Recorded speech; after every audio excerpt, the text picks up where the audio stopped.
Welcome to another edition of What's Happening. I'm Elliot Margolis, and today we're doing a show, the 5 minus 1, and of course that means 4 altogether. 3 of us, Gail, George, and myself being the smart ones, and Stuart Gardner being the liberal. Good-looking one. The good-looking one. All right. And today we're going to do a show talking about a little bit about Black Lives Matter, but a lot about the police, defunding the police. And on Sunday, August 16th, there was a rally at City Hall, right on the side of City Hall next to the police station. And the rally was a defund the police rally. George and I were there, and the crowd size was roughly 50 people. They were dressed in black attire. The average age of the people there was, let's say, non-taxpayer, between maybe 16 and 20 years old. 36 were female, about 15 men, about 40 whites, about 10 blacks and Latinos. And one of our friends who was there, Jim Medugno, he noticed that 11 young girls were being dropped off by their white parents driving vehicles that were valued at between $70,000, $80,000, $90,000. So his take on it was the parents must be offering up their children as penance for their white privilege. We noticed that the organization was weak. We noticed too that the speakers were laced with misinformation, and one speaker was clearly paranoid in dealing and instructing white marchers, because they were going to march to the Salem police station. Used all the buzzwords that were necessary and things like that. But you know, one thing I want to show you is what our friends were like there. If you look at, I'm hoping this picture comes out. There's an a guy sitting on the grass with an American flag upside down. Now, I don't care where you're from. I don't care how you feel about things. You tell me one other country that is better than the United States in evolving and doing what's right for people. This was really to me, very offensive. But, you know, that's what happened there. Then you've got this picture, I hope you can see it, which is the sidewalk next to City Hall. And notice what it says, painted on the bricks, abolish the police. Right next to the police station. Yeah. And you can see some signs there. The signs say defund the police and all different nasty kinds of things. But that was part of what was going on at this event. So I was pretty offended. I wonder what the mayor is thinking, allowing people to paint on the sidewalk. And one other point before I open this up, there were police there. I went over to one of the police officers and I said to him, "How does this make you feel?" And he said to me, "When I put my uniform, I feel nothing. My job is to protect everybody." He says, "When I take the uniform off, that's a separate thing. But right now I'm wearing my uniform." Okay, now I open it up. That's my monologue for today. Gail? Well, I wasn't there. My husband actually was there, but he stayed in his car and he observed some of the things that you did. But I just want to go over, for instance, what happens to a city when they absolutely do abolish the police. And this has happened in Baltimore, Maryland. If you remember, the former uh, Congressman, John Lewis, who recently died, uh, was from Baltimore. And for decades, he voted against every piece of criminal justice or welfare reform legislation that would have made the people of his district safer, more self-reliant, and more prosperous. But how is life in Baltimore these days? It has a murder rate that is twice as high as Chicago's per capita. They're averaging north of 350 black on black murders every single year, ever since they decided to defund the police. Baltimore is now the 9th most dangerous city in the world, thanks to defunding the police. There are drug-controlled, cartel-controlled cities in Mexico that are safer to visit right now than the city of Baltimore, the city where the Star-Spangled Banner was composed.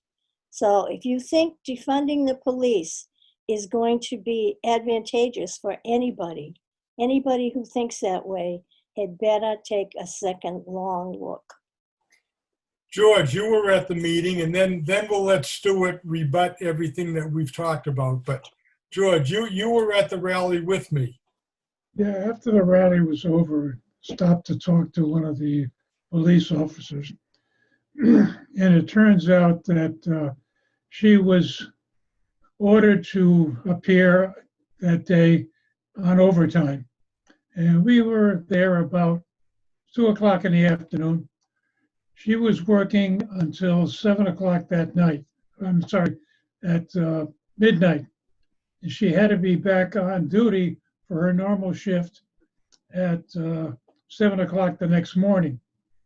So the idea of defunding the police implies that there's lots of cops around doing nothing. And in reality, there was a benefit for the Get Beverly Together group. And it was pointed out that Beverly has one of the lower ratios of police to citizens of the surrounding communities. And there's an awful lot of overtime. So it's not a flush operation that you can scrub some excess out of very easily. The other thing that Gail was mentioning is that if you pull the police out, who's going to control the area? And there's a blog I got a copy of describing Chicago. And because of lots of rioting and lots of activity, the police presence in most areas is significantly reduced. So who's picking up the slack? The Latin Kings, which are not exactly your most civic-minded organization. And the question comes down to, even the natives in these areas recognize that without police protection, they're in the deep yogurt, and somebody's got to step up, and we'll start to see vigilantes running around, and we're going to end up with the Wild West. Right, and George, you did go to the person who was running this and asked her to be on our show, and she declined. Isn't that correct? She never got back to me. She was very reticent to even agree to do anything. Stuart. Okay, so theoretically, I disagree with all you guys. No rational people want to defund the police. What they want is a reallocation of money to different types of programs. I think if you talk to most reasonable people, there are fringe groups. You guys find lots of flaws in groups and people, which is easy to find. Human beings are fallible. We're all flawed. Elliot, believe it or not, you're flawed. I'm flawed just a little bit. So if you look deep, you're going to find flaws with Black Lives Matter, with defund the police. This is a question of what is wrong in our society. And what's wrong in our society is the justice system. We had this argument before. You know, the federal government is the biggest buffoon in the world, and the biggest thing you ever hear, the worst thing is I'm from the government and I'm here to help and all these things, and get rid of the federal government, except for the justice system. The war on drugs is the new Jim Crow.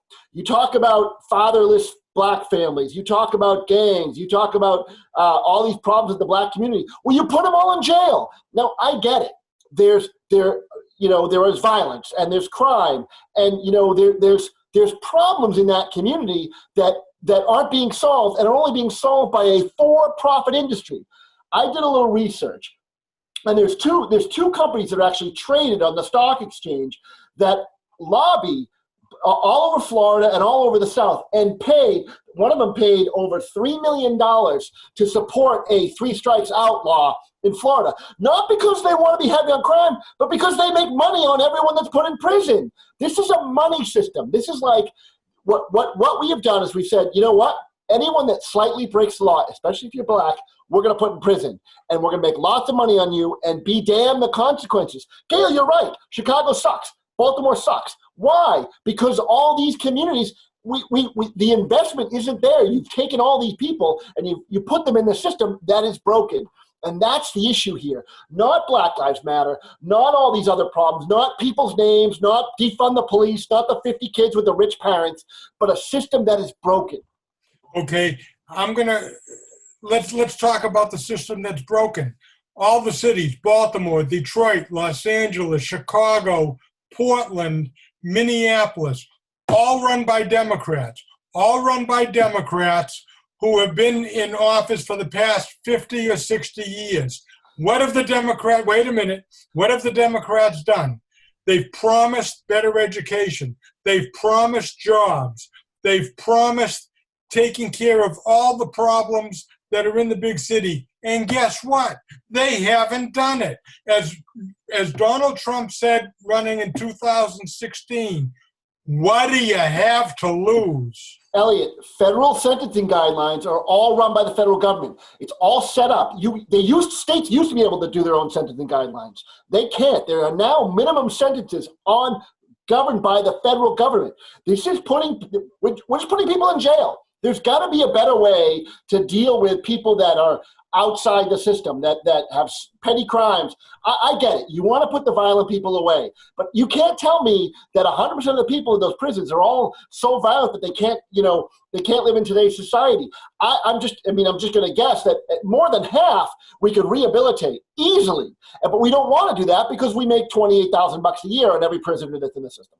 Yeah, but Stuart, you have to understand something. New York City is a good example. Look what's happening in New York City. It's being destroyed. And what does the mayor of New York City do? He lets them out of prison. He lets these felons, these rapists, out of prison. Is that what you really want? So they can go uninhibited and commit more crimes because he won't allow the police to stop it. So that's just New York City. Now, you can shake your head and make little feeble remarks, but that's the truth. Let me read you something. Let me read you 2 quotes, very short quotes. If this country doesn't give us what we want, then we will burn down the system and replace it, all right? I just want Black liberation and Black sovereignty by any means necessary. This was a quote from Hank Newsom, the leader of Black Lives Matter Greater New York chapter, from the New York Post, June 25th. There's one more. New York Times writer Nicole Hannah-Jones on the riots. Destroying property, which can be replaced, is not violence. What kind of cockamamie remarks are those? I think it's crazy, Gail. But I think it's crazy to associate that with the group. I got something for you guys, because you all get mad at Black Lives Matter. So I'm going to say some names to you: Southern Christian Leadership Conference, Poor People's Campaign, NAACP Youth Council, Committee for Appeal on Human Rights, Atlanta Student Movement, Black Panther, Students for Non-Violating Coordinating Committee. These are all, there's like 6 more. They're all organizations that were part of the civil rights movement back in the 1960s. Let me just tell you something about the SPLC, Stuart, because I know personally what they're all about. They started out as a good group, but they have evolved into nothing but a hate group. Well, They came here to Brooksby, okay, to give a speech. And what were they handing out? They were handing out maps of where the hate groups are. And most of them, if not all, were conservative groups. They even had a hate mark against Dr. Ben Carson. That's what the SPLC has evolved into. What my point was, Gail, is that you guys get hung up on Black Lives Matter when the movement is about a change to the system. And here's the reality. It started out that way, Stuart, but it's evolved into something else. Yeah, but just putting people on opposite sides with guns, Gail, just means war. What do you mean, opposite side? These people, the police are trying to protect the citizens. Right. And they're not allowed to do it. They can't use guns. They can't even use mace or pepper spray. They're not allowed to by the Democrat mayors in these cities. Well, most protests are mostly peaceful. There are groups that are violent on both sides. Then just try and explain the millions and millions of dollars of damage done in these big cities. Portland, 90 days in a row of violent protests. George, it's your turn. You haven't talked in a while. There's too many false ideas that are being thrashed around, and nobody is challenging them. You started off, Stuart, with the idea that, oh, we're going to take some of the money from the police department and we're going to redirect it. And the usual answer is, well, we should send in social workers to take care of some of these situations. The worst situation an officer has to respond to is a domestic disturbance. The chief mentioned personally that he's gone into situations when he was a street officer, and he's got smacked in the back of the head with a frying pan. And there was a case in Texas where 2 officers responded to a domestic disturbance. They both got shot and killed.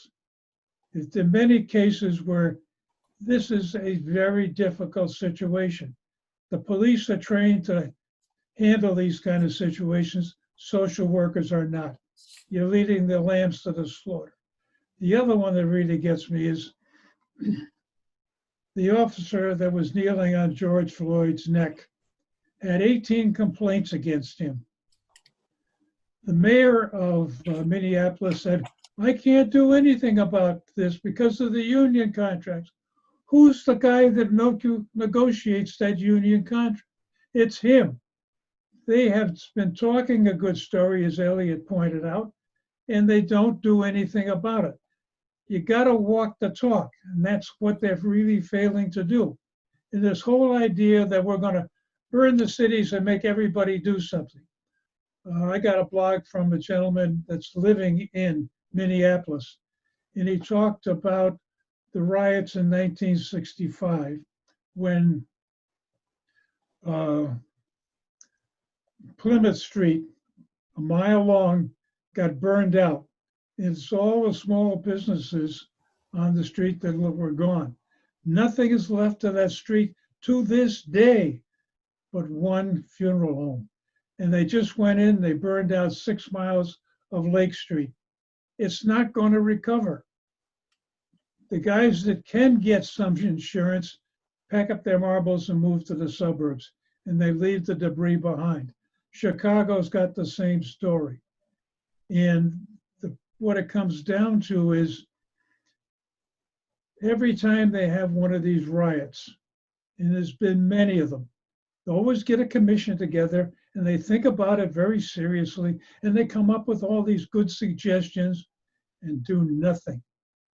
And we end up with the same thing over and over again. Same recommendations are totally ignored. That's Einstein's theory of insanity. You keep doing the same thing and expect a different outcome. We have got to address this problem seriously, not with all these sound bites. I think you're preaching my story, George. I'm saying the system's broken. You know, and I agree. I think, look, I don't want a social worker to go into the problem. But, you know, I remember even as a kid, there were 2 cops in every car, right? Now there's 1 cop in every car. Maybe we need to go back to 2 or even 3 people in a car that respond. You know, maybe there has to be better reporting of what happens. Maybe there should be a peacekeeper who is not armed. 54, where are you? Yeah. I don't like, but you know, creative solutions about how to deal with these issues, as opposed to, you know, just saying, oh well, they're dumb and they're violent and they're stupid. What do you think is the problem? I think the problem is that when the only 2 you have is a hammer, everything looks like a nail, George. And these cops go in, and I have lots of friends and clients and relatives that are cops. All right, enough of the cliches and the fancy comments.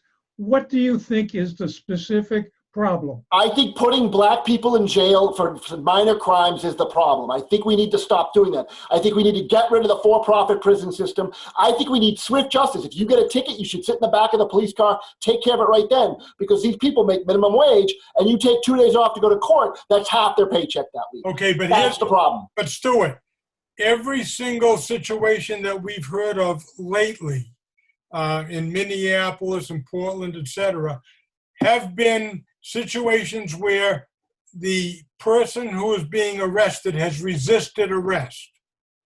Okay, and in a couple of the cases, they resisted arrest while high on drugs.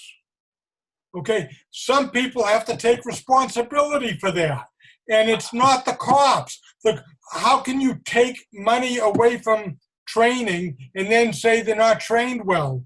Or how can you take money away from the police and redirect it someplace else when, in fact, if you redirect it someplace else, you're not going to have a cop come when you need them? And what are you going to do when violence comes to your neighborhood? I got an email from a friend who lives in Seattle, and she's lived there for over 30 years.